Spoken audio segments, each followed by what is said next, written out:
one of the things that everybody should realize, and that is probably the single most important factor, is that any startup company that turns into a substantial company over the years, never lose track of the fact that there was a lot of luck involved in that.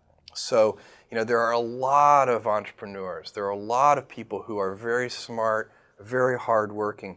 Very few ever have, the planetary alignment that leads to a tiny little company growing into something substantial.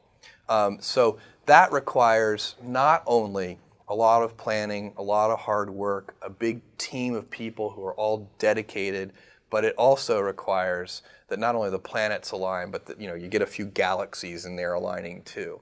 And that's certainly what happened to us. Our timing was good. Our choice of product categories, books, was a very good choice. And we did a lot of analysis on that to pick that category as the first best category for e-commerce online. But there were no guarantees that that was a good category. At the time we launched this business, it wasn't even crystal clear that the technology would improve fast enough that ordinary people, non-computer people, would even want to bother with this technology. So that was good luck. So there are a whole bunch of things that have to sort of align to make it work.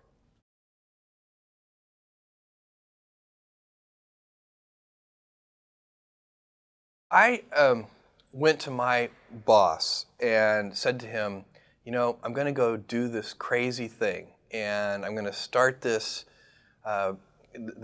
company selling books online. And this is something that I had already been talking to him about in a sort of more general context. But then he said, let's go on a walk. And we went on a 2-hour walk in Central Park in New York City. And the conclusion of that was this. He said, this actually sounds like a really good idea to me. But it sounds like it would be a better idea for somebody who didn't already have a good job. And he convinced me to think about it for 48 hours before making a final decision. And so I went away and was trying to find the right framework in which to make that kind of big decision. And I'd already talked to my wife about this, and she was very supportive and said, look, you can count me in 100%. Whatever you want to do. It's true. She had married this kind of, fairly stable guy in a stable career path, and now he wanted to go do this crazy thing, but she was 100% supportive. So it really was a decision that I had to make for myself. And the framework I found, which made the decision incredibly easy, was what I called, which only a nerd would call, a regret minimization framework.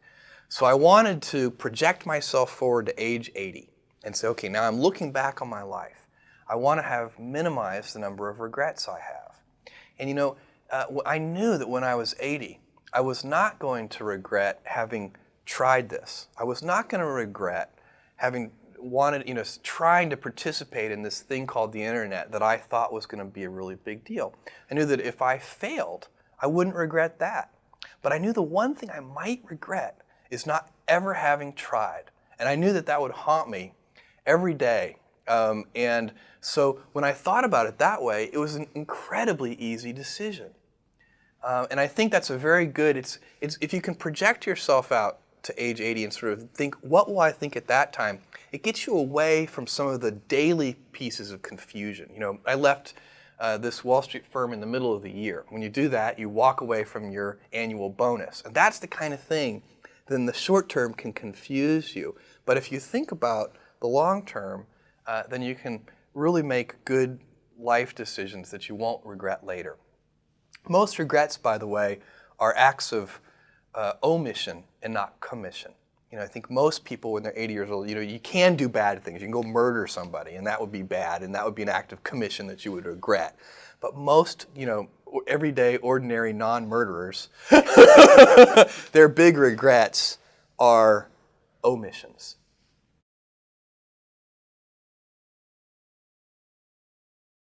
Well, that blank sheet of paper stage is one of the hardest stages, and one of the reasons it's hard is because at that stage there's nobody counting on you but yourself.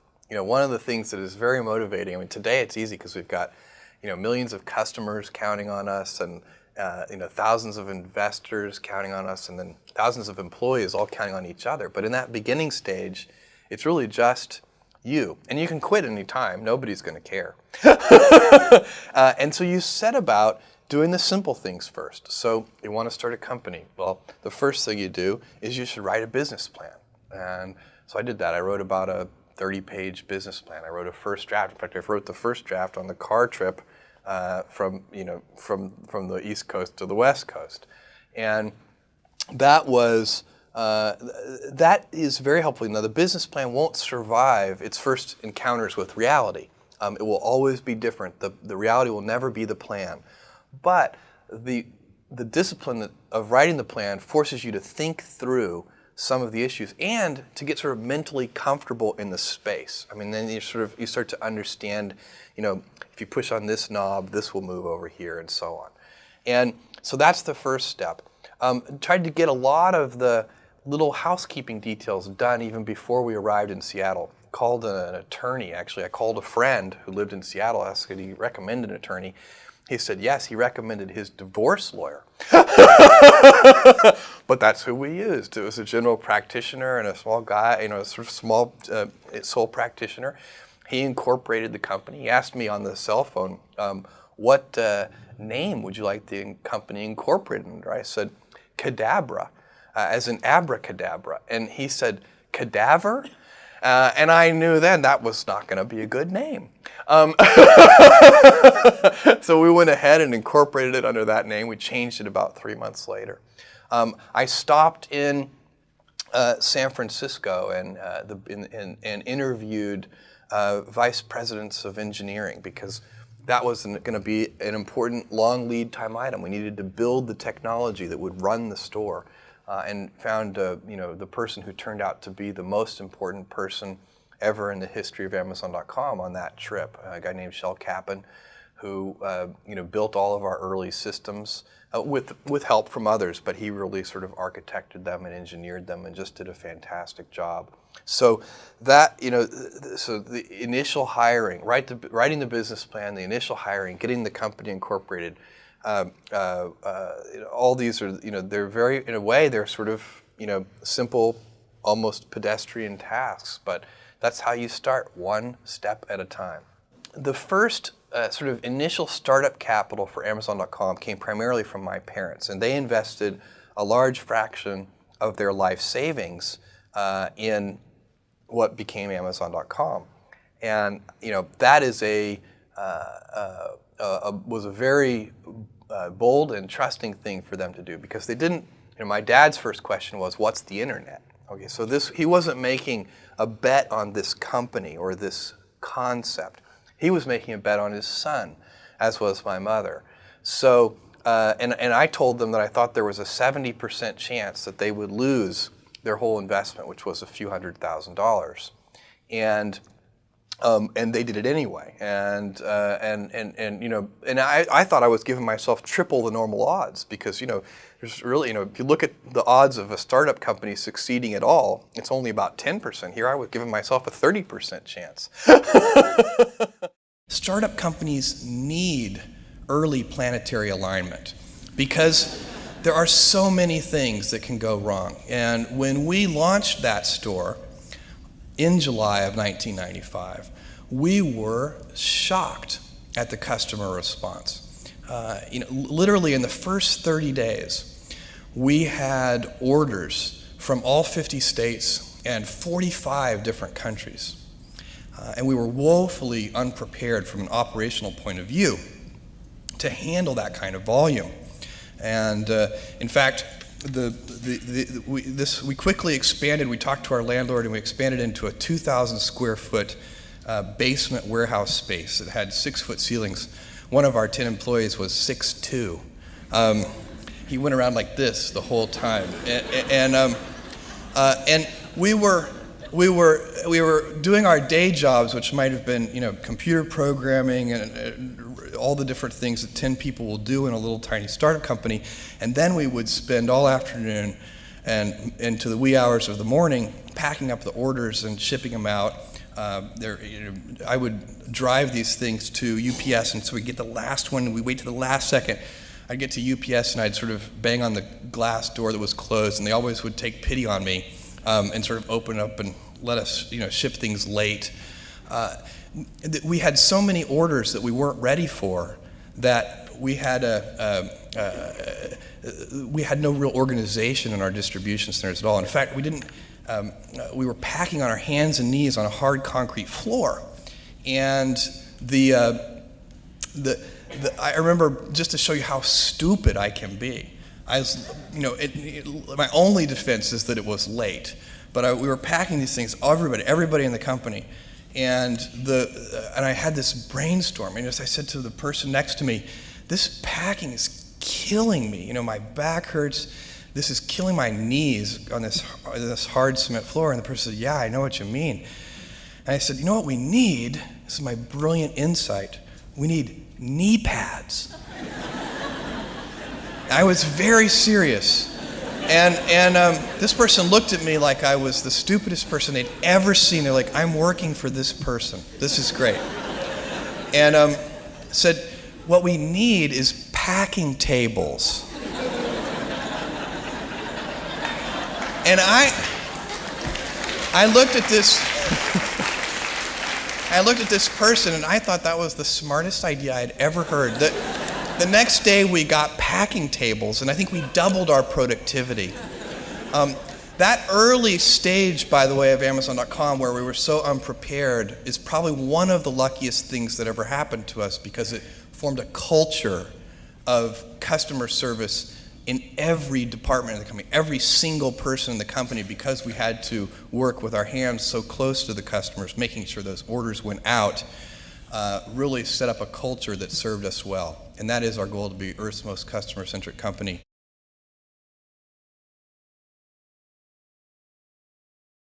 And then a second round of fundraising about a year later or so, we raised $1 million, and I had to talk to about 60 different people. This is angel investors, so venture capitalists were totally uninterested. And this was a time, it wasn't like what people think of today. And in 1998 and 1999, you could raise $60 million for an internet idea without a business plan, with a single phone call. It was a very different era. But back in 1995, it was very difficult to raise money. And by the way, it wasn't more difficult than it had been for the previous 20 years to raise money. It just was sort of normally hard. It's supposed to be hard to raise $1 million.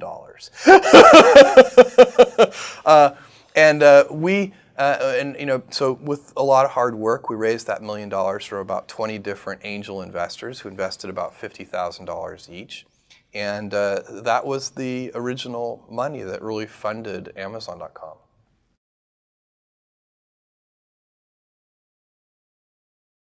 Once you are looking at the odds in a realistic way, it's very important for entrepreneurs to be realistic. And so if you believe on that first day, while you're writing the business plan, that there's a 70% chance that the whole thing will fail, and then that kind of relieves the pressure of self-doubt. I mean, it's sort of like, I don't have any doubt about whether we're going to fail. That's the likely outcome.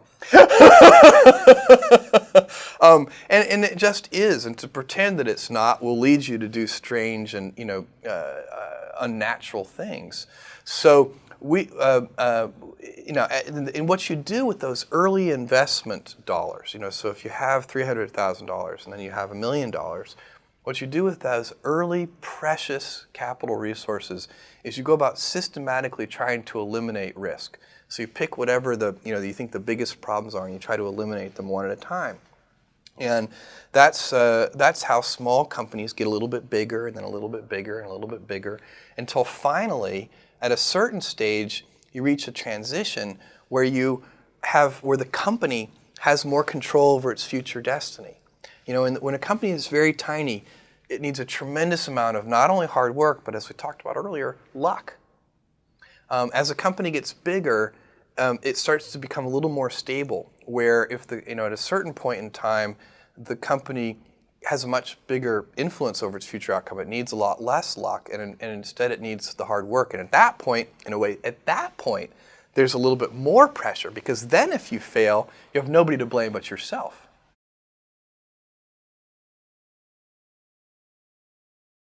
I had what I consider to be an idyllic childhood. I mean, I had two parents who loved me incredibly. I also had a tremendous amount of contact with my grandparents, my mom's parents. In fact, I spent all my summers on my grandfather's ranch, not far from where we're sitting right now, not far from San Antonio, and spent 3 months every year from the age of 4 to age of 16 working on the ranch with my grandfather, which was just an incredible, incredible experience. You know, ranchers and anybody I think who works in rural areas, they learn how to be very self-reliant, and whether they're farmers, whatever it is they're doing, they have to rely on themselves for a lot of things. My grandfather did sort of all of his own veterinary care on the cattle. We would repair the D6 Caterpillar bulldozer when it broke, and it had gears this big, We would build cranes to lift the gears out. So, and this is just a very common sort of thing that folks in faraway places do. I think it was a great experience. I remember the very first occupation I wanted to be when I think I was about 6 years old is archaeologist. And this was even, I would like to point out, it's a point of pride, pre-Indiana Jones. And then I wanted to be an astronaut. And then later, by the time I was in my high school years, I wanted to be a physicist. And then by the time I got to college, I wanted to be a computer programmer. And that's actually what I studied in school. And that's kind of what's led me along the path I'm on. I had some family role models, and I had some other people, some sort of historical role models that I really looked at too. So certainly my grandfather was a serious role model for me. I just had spent so much time. I think you learn different things from grandparents than you learn from parents. It's a great. I would encourage anybody to try to spend time not only with their parents but with their grandparents. But I also had. Two people I always would read about were Thomas Edison and Walt Disney. Those were sort of my two biographical heroes. I've always been interested in inventors and invention, and Edison, of course, just for a little kid and probably for adults too, I still feel this way at least, is not only the symbol of that, but the actual fact of that, the just incredible inventor. And I've always felt that there's a certain kind of important pioneering that goes on from an inventor like Thomas Edison. And then Disney was a different sort of thing. He also, a real pioneer and an inventor and doing new things. But it seemed to me that he had this incredible capability to create a vision that he could get a large number of people to share. Because the things that Disney invented, like Disneyland, the theme parks and so on, they were such big visions that no single individual, unlike a lot of the things that Edison worked on, no single individual could ever pull them off. And Walt Disney really was able to get a big team of people working in a concerted direction. I was a very nerdy and good student, so I was in the goody-goody class of students, and was always very working hard, studying. Always did my homework on time. I was a good student. I liked school. And the things I got into trouble on were, like, I lost my library privileges one time, which was really, inconvenient for me because I was actually, for laughing, I know you'll never believe this, but laughing too loudly in the library. I've had this laugh all my life. I have no idea where it came from. There was a period where my brother and sister wouldn't go see a movie with me. It was too embarrassing. But no, I was sort of probably unnaturally on the side of not getting in trouble. I mean, by the time I was in high school, we did some pranks type things, but they were the kind of pranks that at the end of the day the teachers actually secretly loved. And I remember in 4th grade we had this wonderful contest, which was, the people in the class, whoever, there was some prize, I can't remember what it was, whoever could read the most Newbery Award winners in a year. And I read through. I didn't end up winning. I think I read like 30 Newbery Award winners that year, but somebody else read more. And the standout there is the old classic that I think so many people have read and enjoyed, A Wrinkle in Time. And I just remember loving that book. Later, I was always a big fan of science fiction, even from when I was, in elementary school, reading various things, and loved, of course, The Hobbit and Tolkien's trilogy that follows on from that. And this little town where my grandfather lived in the summers, where I spent my time in the summer, had a tiny little Andrew Carnegie style library where all the books had been donated from the local citizens. And I found, this was a very small library, smaller than the room that we're sitting in now, and it had, but it had an extensive science fiction collection, because it just so happened one of the residents of this 3,000 person town had been a science fiction fan and donated their whole collection. And that started a love affair for me with people like Heinlein and Asimov and all the well-known science fiction authors that persist to this day. My math teacher in either 4th or 5th grade, I can't remember, Mrs. McInerney, she had a big influence on me. My calculus teacher in high school, Mr. Moore, he had a big influence on me. Mrs. Delchamps, who taught chemistry in high school, Mrs. Rule, who taught physics.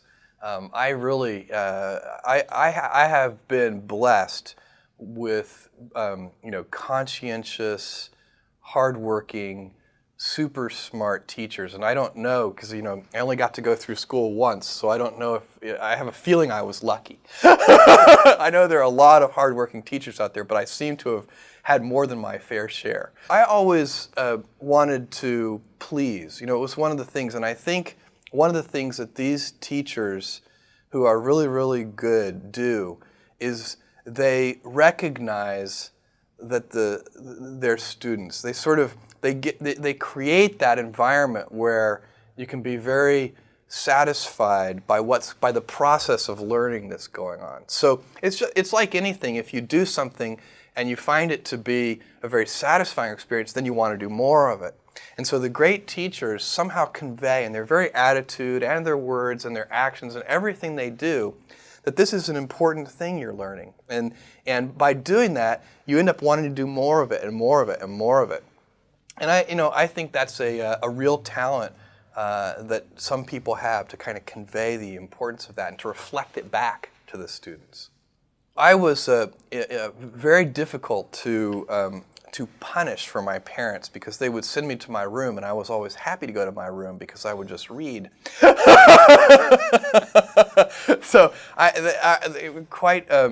if I talked back or did anything that was sort of, you're grounded and you have to stay in your room, that was always fine with me. So I was a big reader. I remember playing lots of games in elementary school, like kick the can and various, tag and all the outdoor games and so on. And I did all those things. I think I had a very kind of, normal sort of, except for my ranch experience, which I think is very unusual for experiencing a great one to have had. I think my experience as a kid was a very normal one.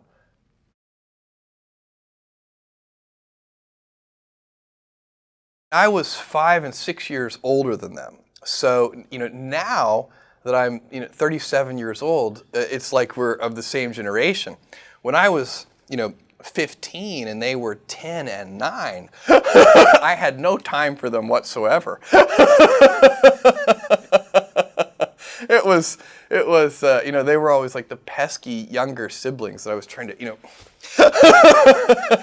shake off and keep out of my room. And I was constantly booby trapping the house with various kinds of alarms. And some of them were not just audible sounds, but actually like physical booby traps. I think I occasionally worried my parents that they were going to open the door one day and, have 30 pounds of nails drop on their head or something.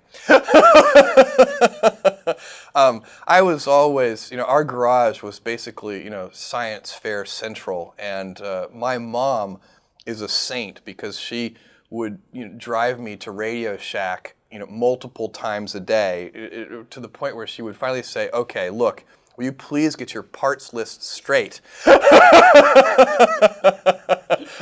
before we go? I can't handle more than one trip to Radio Shack per day. So there was a lot of that kind of stuff going on in our house.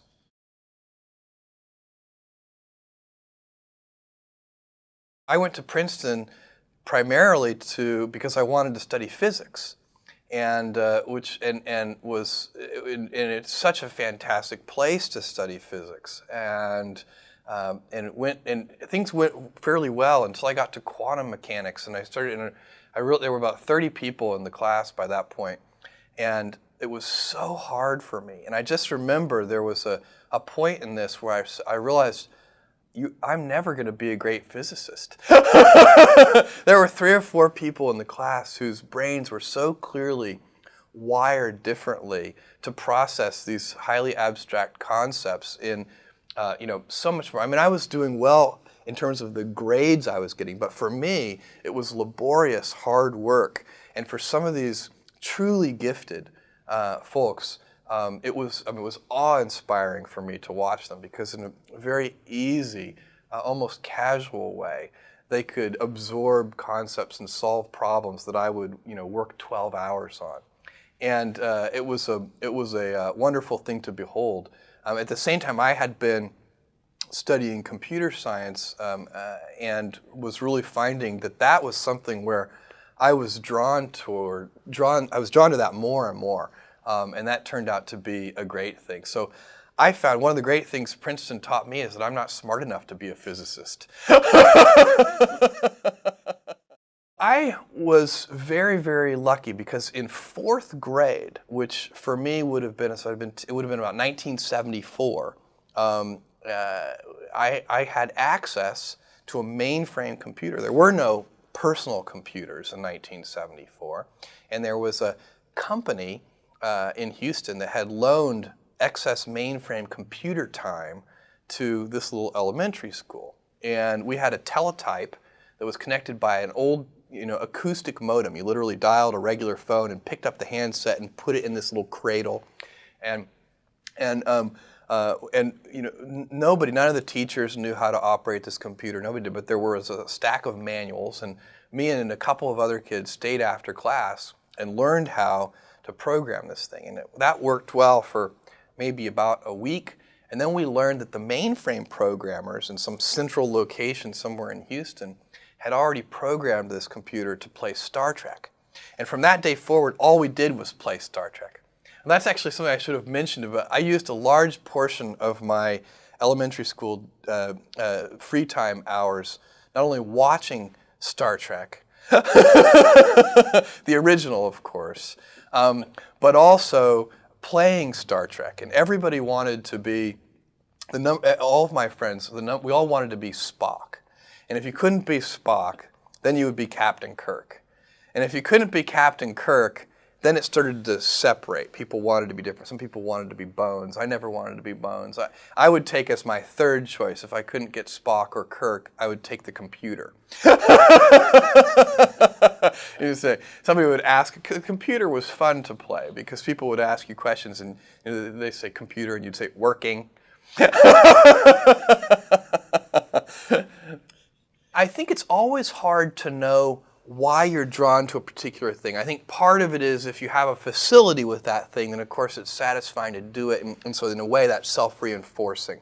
And certainly I always had a facility with computers. I always got along well with them, and they're such extraordinary tools. I mean, you can teach them to do things, and then they actually do them. I mean, it's a kind of an incredible tool that we've built here in the 20th century. And that was a love affair that really did start in 4th grade.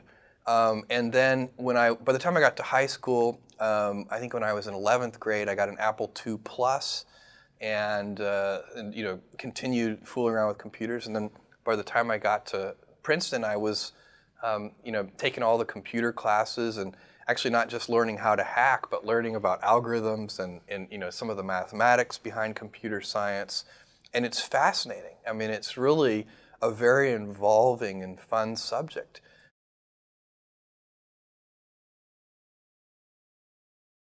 I toyed with the idea of starting a company, and even talked to a couple of friends about starting a company, and ultimately decided that it would be smarter to wait and learn a little bit more about business and the way the world works. One of the things that it's very hard to believe when you're 22 or 23 years old is that you don't already know everything. It turns out, I mean, as I suspect, people learn more and more as they get older, that you seem to realize that you know less and less every year that goes by. I can only imagine that by the time I'm 70, I will realize I know nothing. So that was, I think, a very good decision to not do that. I went to work for a startup company, but one in New York City that was building a network for helping brokerage firms clear trades. I mean, it's a kind of an obscure thing, and it's not very interesting to go into, but it used my technical skills, and it was very fun work, and I loved the people I was working with. And then from then on, I started working sort of at the intersection of computers and finance, and stayed on Wall Street for a long time. Ultimately worked for a company that did this thing called quantitative hedge fund trading. So what we did is we programmed the computers, and then the computers made stock trades. And that was very interesting too. And that was where I was working when I came across the fact that the web was growing at 2,300% a year, and that's what led to the forming of Amazon.com.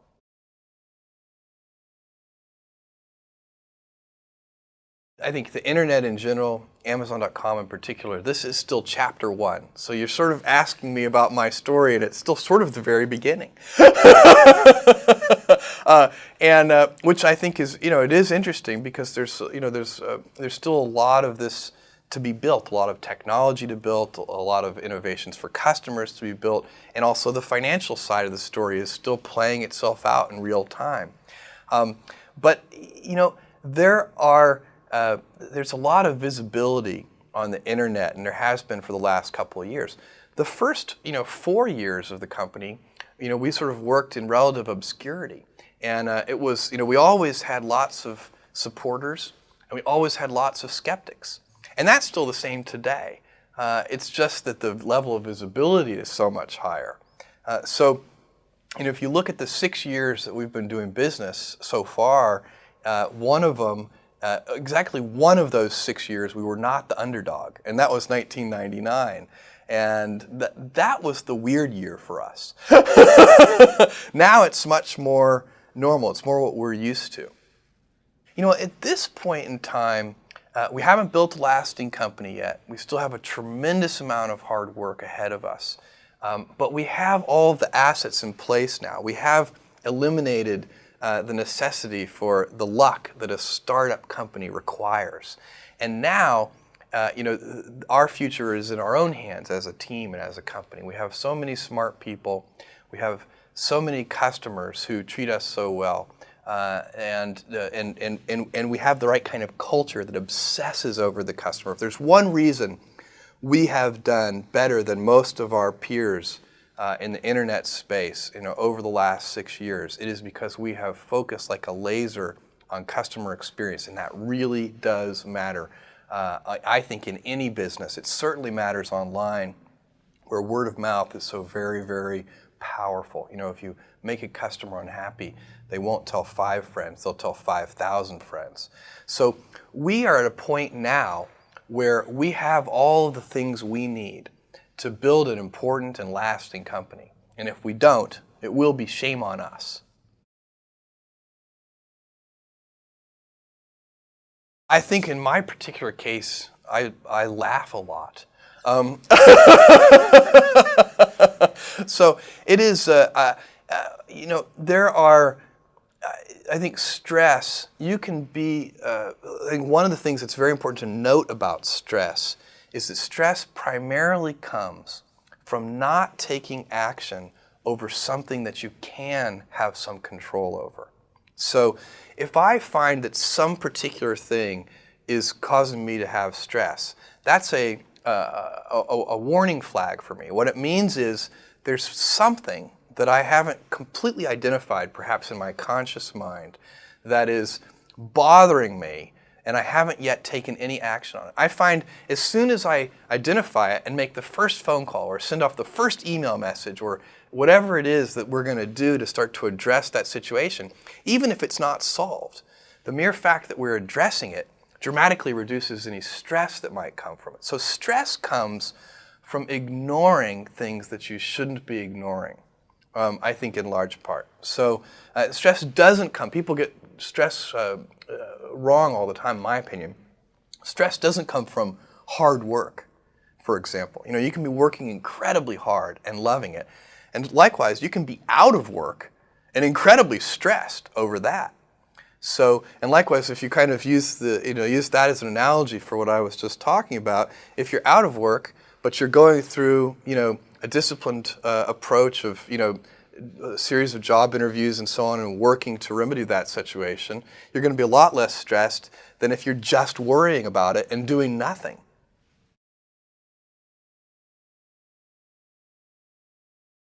Well, I think, one of the things that I think people would be surprised to learn, and I don't know if this is true for everybody, but I suspect it is. And I think that at least at a certain age, the basic foundational things about people are largely set. And so, I'm a lottery winner of a certain kind. And I suspect if you were to go, survey lottery winners, you would find that the core things about them don't really change because they won the lottery. And I think that's probably, and I think people are always very curious about that. How does it fundamentally change a person when they win a lottery? And I don't think it does very much. One thing I find very motivating, and and I think this is probably a very common form of motivation or motive or cause of motivation, is I love people counting on me.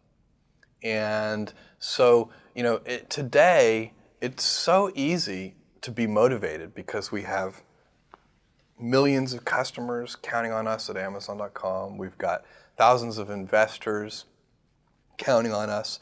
And we've got, we're a team of thousands of employees all counting on each other. And so it's, and that's fun.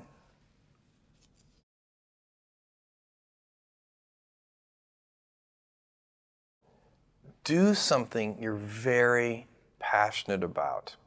And don't try to chase what is kind of the hot passion of the day. I think we actually saw this, I think you see it all over the place in many different contexts, but I think we saw it in the internet world quite a bit, where, at the sort of peak of the sort of internet, mania in, say, 1999, you found people who were, very passionate about something. They kind of left that job and decided, I'm going to, do something in the internet because it's, it was almost like the 1849 gold rush in a way. I mean, you find that people, if you go back and study the history of the 1849 gold rush, you find that, at that time, everybody who was within shouting distance of California was, they might have been a doctor, but they quit being a doctor and they started panning for gold. And that almost never works. And even if it does work, according to some metric, financial success or whatever it might be, I suspect it leaves you ultimately unsatisfied. So you really need to be very clear with yourself. And I think one of the best ways to do that is this notion of projecting yourself forward to age 80, looking back on your life and trying to make sure you've minimized the number of regrets you have. That works for career decisions. It works for family decisions. Do you want? I have a 14-month-old son, And it's very easy for me to, if I think about myself when I'm 80, I know I want to watch that little guy grow up. And so I don't want to be 80 and think, shoot, I missed that whole thing and I don't have the kind of relationship with my son that I wished I had, and so on and so on. So if you think about that, so I guess another thing that I would recommend to people is that they always take a long-term point of view. And I think this is something about which there's a lot of controversy. There's a lot of people, and I'm just not one of them, believe that you should live for the now. I think what you do is you think about the great expanse of time ahead of you and try to make sure that you're planning for that in a way that's going to leave you ultimately satisfied. So this is the way it works for me. And I mean, everybody needs to find that for themselves. So I think there are a lot of paths to satisfaction, and you need to find one that works for you.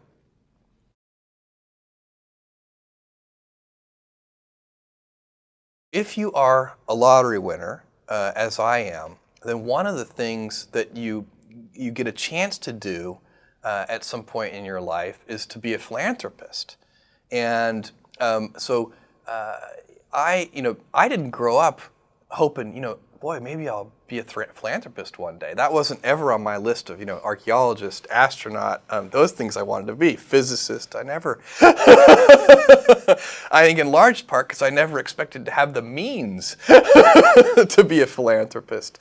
But I think that if you win a lottery of this kind of size, that one of the things that over time you have an obligation to do is to think about the ways that wealth can be used in a highly leveraged way. I also think, by the way, it's really easy to give away money in highly unleveraged ways where it's just a waste of money. And I suspect that it takes as much sort of time, energy, focus, and hard work to effectively give away money as it does to get it in the first place.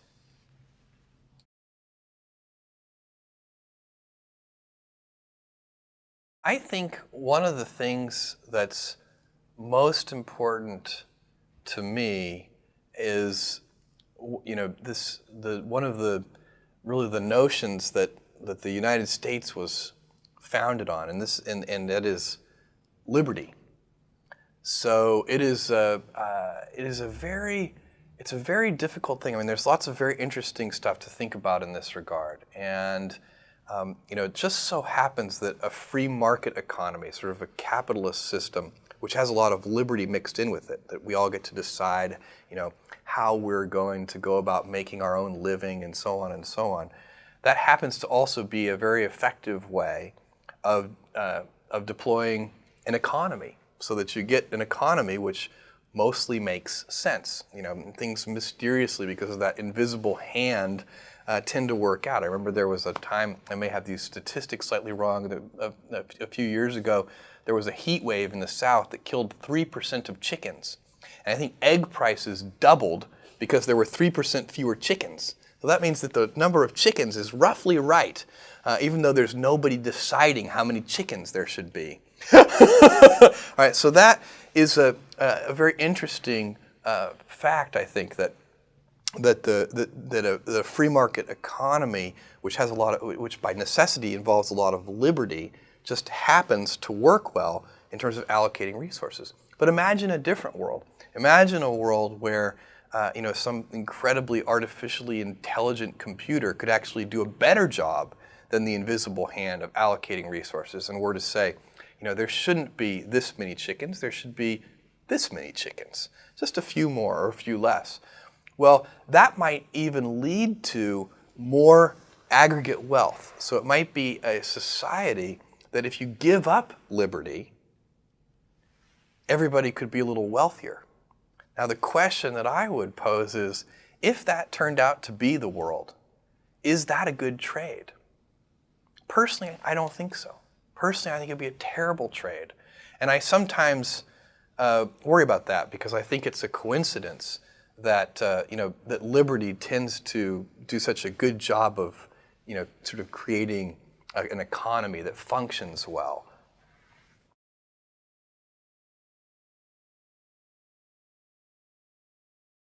You know, if you look over long periods of time, look over hundreds of years, and look at the average sort of life cycle of a new technology, what you find is that it's getting compressed and compressed and compressed. So the rate of change is getting faster and faster.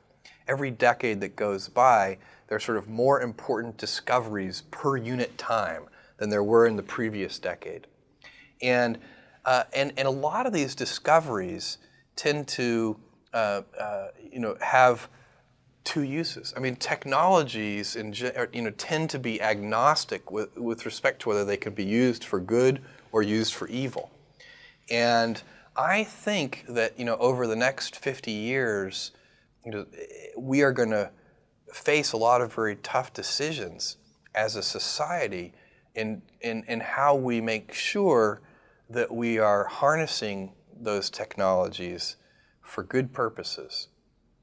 I think liberty, giving people the freedom to, as long as they're not hurting somebody else, do what they want, is super important. I think it's the core essence of the American dream. And I think at times we as a people get confused about it. I mean, I think one of the things that you see come up in various places, and people talk about it under different labels. Sometimes they talk about it as a lack of personal responsibility and other kinds of labels. But what it really is I think people should carefully reread the first part of the Declaration of Independence, because I think sometimes we as a society start to get confused and think that we have a right to happiness. But if you read the Declaration of Independence, it talks about life, liberty, and the pursuit of happiness. Nobody has a right to happiness. You should have a right to pursue it, and I think the core of that is liberty.